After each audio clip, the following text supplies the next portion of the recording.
10வது ராசியாக விளங்கக்கூடிய உடல் வலிமை அதிகமாக கொண்ட மகர ராசி என்பர்களே, உங்களுக்கு இந்த மாதம் நினைச்ச அளவில் ஒரு மாதமாக அமையறதுக்கான வாய்ப்பு ரொம்ப கம்மியாக இருக்குது. நிறைய உங்களுடைய குடும்பத்திலையும் சேவிங்ஸ்லேயும் நிறைய பிரச்சனைகளானது உண்டாகும்.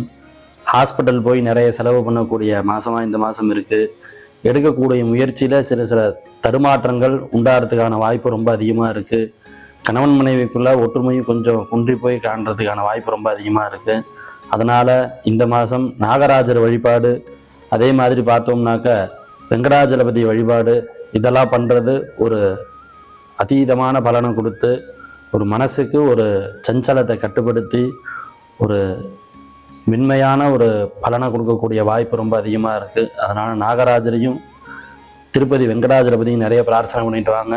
உங்களுக்கு பெரிய அளவில் வரக்கூடிய கஷ்டம் சிறிதாகி உங்களால் தாங்கக்கூடிய அளவுக்கு வந்து அந்த கஷ்டத்துலேருந்து மோட்சத்தை பெறுறதுக்கான வழியை இந்த 2 பேர் கண்டிப்பாக உங்களுக்கு அமைச்சு தருவாங்க.